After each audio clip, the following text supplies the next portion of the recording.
listen. For what? You don't have any proof on me? No, ma'am, I do. Okay. What's your proof? GloRilla has been arrested again, and this time she's not staying quiet. She just sent a video message from behind bars, speaking on the entire situation. But that's not all. She's dragging her entire label into it. Were they involved in her bizarre arrest? Let's break it all down. The break-in that changed everything. They say jail changes people. But for Gloria Hallelujah Woods, better known as GloRilla, it wasn't just the cell bars or the fluorescent lights that hit the hardest. It was the betrayal. The betrayal by the very system she believed would protect her. Let's rewind the clock. Picture this. You're one of the hottest rappers in the game right now. You've just performed at the prestigious WNBA All-Star Game in Indianapolis, giving thousands of fans an unforgettable show. You're riding high on success with your debut album, Glorious, having debuted at number 5 on the Billboard 200. And you're preparing for your next big performance. Life couldn't be better, right? Well, that's exactly where GloRilla found herself on July 19, 2025, completely unaware that in just a few hours, her world would be turned completely upside down. So, GloRilla was arrested in Georgia on felony drug charges and was booked Tuesday in Forsyth County, Georgia. I believe I'm saying that correct. The charges were possession of a scheduled controlled substance and possession of marijuana over 1 ounce. While GloRilla was hundreds of miles away in Indianapolis, basking in the glory of another successful performance, something sinister was brewing at her luxurious residence in the upscale St. Marlowe Country Club neighborhood in Forsyth County, Georgia. At approximately 1:30 a.m., on July 20, 2025, Forsyth County Sheriff's deputies received a call that would set off a chain of events so controversial it would spark nationwide debate about police priorities and justice in America. The call was about a burglary in progress. 3 suspects had broken into GloRilla's home while she was away. But this wasn't just any ordinary break-in. These weren't some desperate junkies looking for quick cash or teenagers pulling a stupid prank. No, these were calculated criminals who seemed to know exactly what they were doing and, more importantly, exactly when to strike. An armed individual inside the home fought back, firing shots at the intruders in what can only be described as a scene straight out of an action movie. The sound of gunfire echoing through the upscale neighborhood must have been absolutely terrifying for everyone involved. The suspects fled the scene unharmed, and thankfully no injuries were reported among the occupants. But here's the thing that should make your blood boil. As of the time we're recording this video, the suspects escaped and have not been apprehended with a burglary investigation ongoing. Let that sink in for a moment. 3 armed criminals broke into someone's home, terrorized the people inside, stole valuable property, and then vanished into the night like ghosts. The people who were supposed to be protected, the victims of this violent crime, called the police and did everything right. They defended themselves. They cooperated with law enforcement, and they waited for justice to be served. But what happened next is where this story goes from being a simple home invasion to becoming one of the most outrageous examples of misplaced police priorities you'll ever hear. During the on-scene investigation, deputies detected a strong odor of marijuana, prompting them to involve the Lanier Regional Drug Task Force and obtain a search warrant. Well, the police said in a statement that I received that while they were searching the unit to see what was taken and just figure out the crime scene, they smelled a strong odor that was consistent with illegal narcotics. And as a result of that, the Lanier Regional Drug Task Force was contacted and responded to the resident. Now, I want you to really think about this for a second. You've got armed criminals on the loose who have just committed a violent home invasion. You've got traumatized victims who need support and protection. You've got stolen property that needs to be recovered and returned to its rightful owners, and you've got a neighborhood that needs to feel safe again, knowing that dangerous criminals are still roaming free. But instead of focusing their entire attention and resources on catching these dangerous criminals, what do the police decide to do? They smell what they believe to be marijuana and immediately pivot their entire investigation away from the violent crime that brought them there in the first place.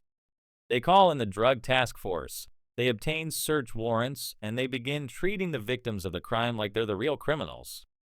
A search of the master bedroom closet revealed approximately 2.8 pounds of marijuana and 2 jars of THC wax, a concentrated form of THC, classified as a Schedule I controlled substance under Georgia law.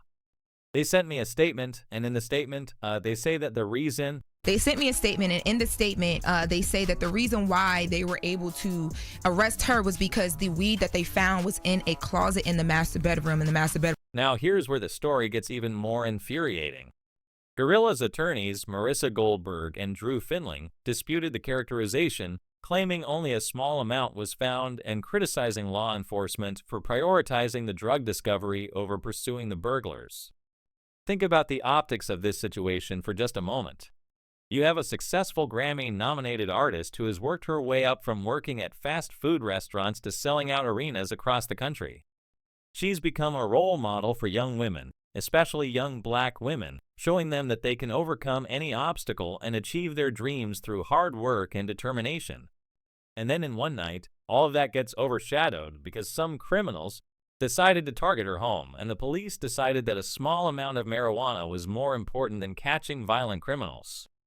The irony is so thick you could cut it with a knife.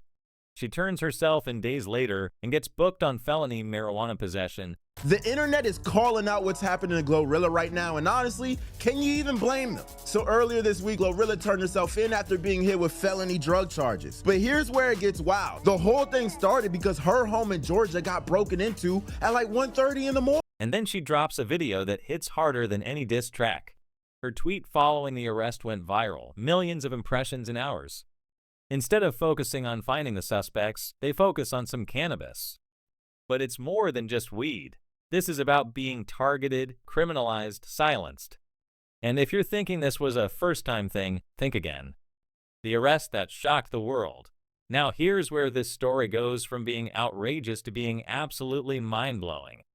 Remember, at this point, GloRilla is still in Indianapolis, completely unaware of the chaos that's unfolding at her home. She's probably winding down from her performance, maybe celebrating with her team, or perhaps already planning her next move in what has been an incredibly successful career. But while she's living her life completely innocent and hundreds of miles away from the scene of the crime, the wheels of what can only be described as a deeply flawed justice system are already turning against her. Reports vary slightly on the quantity of marijuana described as significant, but the amount exceeds 1 ounce, elevating the charge to a felony in Georgia. Let me break this down for you because the legal implications here are staggering. In Georgia, marijuana possession is treated very differently depending on the amount. If you're caught with less than 1 ounce, it's considered a misdemeanor. Basically, a slap on the wrist with maybe a fine and some community service. But cross that 1 ounce threshold and suddenly you're looking at felony charges with potential prison time of 1 to 10 years. So here we have GloRilla, a victim of a violent crime, facing the possibility of up to a decade in prison because of what was found in her own home while she wasn't even there. The criminals who actually broke into her house, terrorized her family, and stole her property, they're still walking free, probably planning their next heist while she's facing life-changing legal consequences. GloRilla voluntarily surrendered to Forsyth County authorities on July 22, 2025, and was booked on 2 charges: felony possession of marijuana, punishable by 10 years in prison if convicted, and possession of a Schedule I controlled substance. Can you imagine what must have been going through her mind during this whole ordeal? Here's a young woman who has worked incredibly hard to build her career, who has overcome poverty and countless obstacles to achieve success, and now she's being treated like a common criminal because she was the victim of a crime. She was released the same day after posting a $22,260 bond. But the damage was already done. The mugshot was taken. The charges were filed and the media circus was about to begin. What makes this situation even more infuriating is the statement released by Forsyth County Sheriff Ron Freeman. Freeman issued a statement acknowledging GloRilla as a victim of the burglary while emphasizing that law enforcement must continue to uphold and enforce the law in all aspects of the case. At the end of their statement, they do say this. They are the police down there say the homeowner is a victim of a serious crime and we are committed to bringing the suspect to justice. This was a statement from the sheriff, but he says at the same time we must continue to uphold and enforce the law in all aspects of this case. Now, on the surface, that might sound reasonable. Law enforcement should uphold the law, right? But let's dig deeper into what this statement really means. What Sheriff Freeman is essentially saying is that even though they acknowledge she's a victim of a violent crime, they're going to treat her like a criminal anyway because they found something they don't like in her house.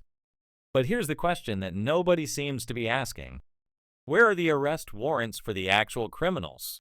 Where is the same level of urgency and resources being dedicated to catching the people who committed the violent crime that started this whole mess? As of July 29, 2025, no court dates or further legal proceedings have been publicly detailed, and the case remains active. The optics of this situation are absolutely terrible for law enforcement. You have a young, successful black woman who is being punished for being the victim of a crime, while the actual criminals who committed armed robbery and terrorized innocent people are walking free. It's the kind of story that makes you question everything you thought you knew about justice and fairness in America. And GloRilla, well, she wasn't about to stay quiet about this injustice. Her response would ignite social media and spark a conversation that went far beyond just her individual case. This was about to become a symbol of everything that's wrong with how our justice system treats different people and prioritizes different crimes. But before we get into her explosive response and the social media firestorm that followed, we need to talk about something that makes this story even more complex and controversial. This wasn't GloRilla's first encounter with Georgia law enforcement. In fact, this was her second arrest in the state within just over a year. And the first one tells us a lot about how she's been targeted by police even when she's trying to live her life peacefully.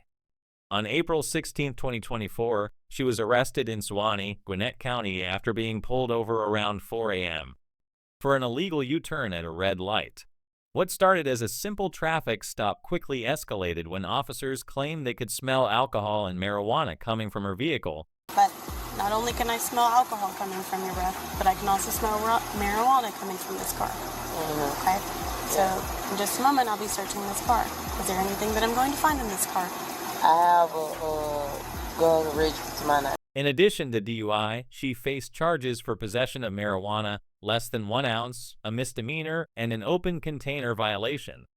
She was booked and released on bond a few hours later. So now we have a pattern emerging. This is a young woman who has been repeatedly targeted by Georgia law enforcement. And each time, the focus seems to be on finding reasons to arrest her rather than treating her fairly and with respect. It's starting to look less like a series of unfortunate coincidences and more like systematic harassment of a successful black artist. The parallels between these two arrests are striking. In both cases, GloRilla found herself in situations where she was either a victim or someone who was simply trying to live her life. And in both cases, law enforcement seemed more interested in finding ways to charge her with crimes than in treating her fairly. But this latest arrest was different. This time, she wasn't just going to accept the injustice quietly. This time, she was going to fight back, and her response would expose the deep flaws in a system that seems designed to criminalize success when it comes from certain communities. The pattern of legal troubles. Here's what most people don't know about GloRilla's legal history. The problems didn't start when she became famous. They go back to her teenage years, revealing a pattern of encounters with the justice system that paint a picture of a young woman who has been repeatedly targeted throughout her life. During her adolescence, long before anyone knew the name GloRilla, Gloria Woods was arrested for shoplifting. But this wasn't just a simple theft case. According to her own account, she spent nearly 3 years in jail for stealing boxes of cereal from Kmart. Let that sink in for a moment. 3 years for cereal. Now, initially, this seemed so outrageous that many people, including some media outlets, thought it was a joke. In fact, GloRilla herself had to clarify on social media that while she was being humorous about some aspects of the story, the core truth remained. She had serious legal consequences for what was essentially a teenage mistake. You actually did 3 years in jail. Wow. Yeah, I did. Except from stealing from Kmart cereal. Yeah. That don't sound right. No, I want you to be honest, because you've got this on the paper. I don't like the fact that you dug that up. No, we're gonna cut the cameras. No, but that, like, you didn't go to jail for 3 years for stealing cereal, right? Yes, I did. Cereal? Yeah, she later clarified on X, formerly Twitter, "You really sat your ass up there and believed I went to jail for 3 years for stealing cereal and dats. Why you hearts being y'all today? Because y'all believe whatever tell you." While she was calling out people for believing the specific details, the underlying reality of her having legal troubles over shoplifting as a teenager was never disputed. But even before the shoplifting arrest, GloRilla's legal troubles can be traced back to her survival instincts in a difficult environment.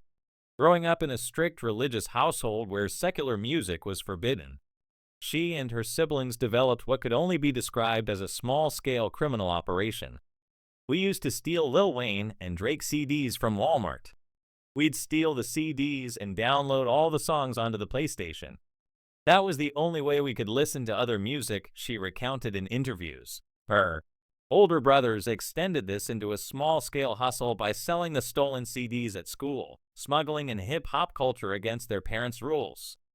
While this might seem like typical teenage rebellion to some, it's important to understand the context. This was a young black woman learning early that the system wasn't designed to accommodate her needs or desires. When legal paths weren't available to access something as basic as popular music, she turned to illegal means. It's a pattern that would continue throughout her life. As GloRilla's fame grew, so did the legal complications surrounding her career. In March 2023, during a joint performance with Finesse 2 Times at the Main Street Armory in Rochester, New York, a stampede erupted after the show ended. 3 women died and 9 others were injured when concert-goers panicked and rushed the exits after hearing what they thought were gunshots. While GloRilla wasn't directly charged in connection with the deaths, the incident sparked multiple lawsuits and raised serious questions about artist responsibility and safety at hip-hop concerts. This tragic event showed how quickly GloRilla's presence could be associated with violence and legal liability even when she wasn't directly at fault. Then, in late 2023, another concerning incident occurred during a performance at a Memphis venue. A dispute among audience members escalated into chaos, leading to police intervention and GloRilla being arrested on charges of disorderly conduct and inciting a riot. Her legal team argued she was merely performing and not responsible for the crowd's actions. But the arrest highlighted how her very presence had become associated with legal trouble. The criminal charges are only part of the story. GloRilla has also faced multiple civil lawsuits that reveal a pattern of contractual disputes and financial conflicts that suggest someone who either struggles with business obligations or is being taken advantage of by others. In May 2024, Atlanta-based investor Aristotle Varner Jr. publicly accused GloRilla of defrauding him out of over $400,000. The allegations stem from a 2022 contract where Varner claims he paid GloRilla $150,000 for promotional services, but she only partially fulfilled the agreement. According to court documents, Varner paid GloRilla for 3 specific services: a collaborative Instagram post promoting his business, an in-person meet event, and a 30-minute interview. Varner alleges that GloRilla only completed the Instagram post and failed to deliver on the meet and greet and interview. Varner described the situation as a result of GloRilla's celebrity cocky attitude, suggesting she became unwilling to complete the obligations after gaining more fame. She was already big. It's just, celebrity cocky. I'm not going to fulfill the contract. You know how that go, he said in a radio interview. The legal troubles extend into her creative work as well. In November 2024, Florida-based rapper Pies accused GloRilla, along with Megan Thee Stallion, Cardi B, and Soulja Boy, of unlawfully using elements from his 2008 song Me and My Goons in their hit Want to Be. While this lawsuit was eventually dropped in March 2025, it highlighted how GloRilla's success has made her a target for legal challenges.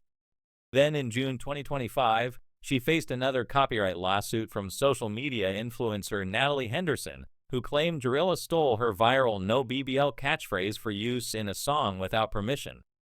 When you look at all of these incidents together, the pre-fame shoplifting, the teenage CD theft operation, the 2024 DUI arrest, the concert-related legal issues, the civil lawsuits, and now the 2025 drug possession charges, a disturbing pattern emerges.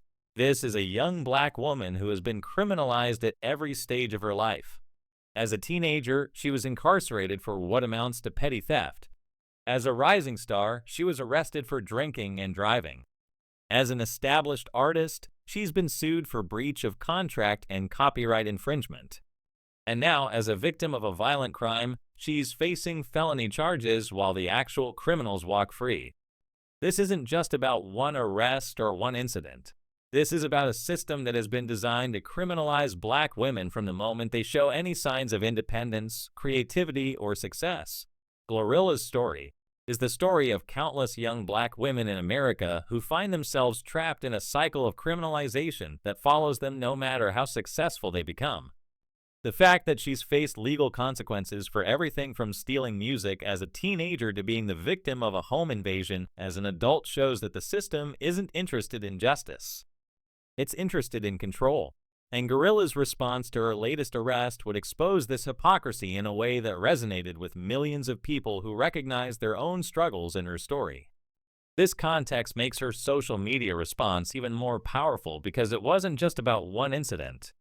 It was about a lifetime of being criminalized for existing while black and successful.